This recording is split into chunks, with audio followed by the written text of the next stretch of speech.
student wants to see how a student's doing in terms of the progress of the course, what you want to do is go to grades here on the left. And then right now we see that we're in the assignments tab. This means you will see every assignment that a student was assigned here, and it's organized basically by assignment. So these are lessons, and then these SRPs are basically quizzes, and then you might see a CA1 that means cumulative assessment. So those are the different types of things you might see here, broken down by assignment. But what we really want to do is look at it broken down by the learning mastery. This is where we get the best information. So to see how a student's doing, we would open up this unit 1, for example, if I want to look at this unit. And then it breaks down all the different topics or ideas in this unit. And so if I want to see how a student's doing, I can quickly glance here, and this tells you some number, but what we really want to do is open each one up. For example, let's open up the 1.1 and click this arrow. Now you'll notice it says 3 alignments. This means that this student had 1.1 assessed 3 times. The first one is the actual lesson progress check. So they got a 3. This is kind of like the homework. And then they got assessed 2 more times, once on an SRP, or this is what we call the quiz, and then a CA1, which is what we call the test, the unit test. And so for 1.1, this student first had developing understanding, and then they ended up with complete understanding. So it's really cool to see that this journey shows that this student has grown over time and ended up with a complete understanding.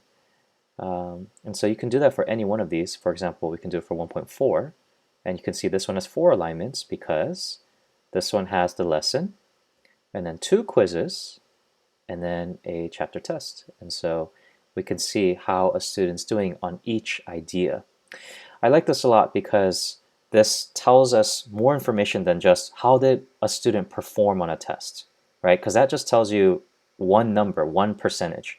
But when we break it down into these individual strands or topics, this gives us much more information about what a student knows and what a student needs to work on. So for example, on 1.3, if we open it up, it looks like this student can use some work on this 1.3 because they might have started proficient, but as we do more and more, we see that they're not actually quite proficient overall, right? We might say they're more developing overall. So this is a very powerful tool to help us see more information about what a student currently knows and what they need to work on in the future. Okay, so in terms of the overall grade then, what you want to do is go to assignments here, and then at the very bottom we'll see this current grade based on learning journey. So right now there's no score here because this will get updated once we have a student-teacher conference.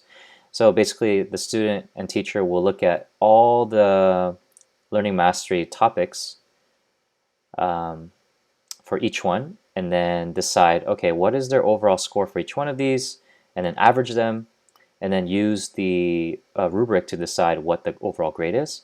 And then what I'll do as a teacher is I'll just put in a score right here for this current grade. So if they get an A, I'll just put 95. If they have a B, I'll just put 85. And so I'll need to update these every once in a while.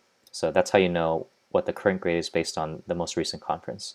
So this won't be updated very regularly as what most parents and students are used to.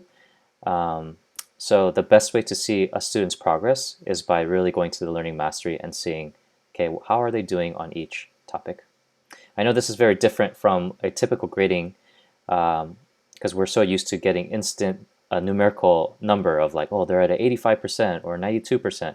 But this, I believe, gives us way more information about what a student really knows and what they need to work on.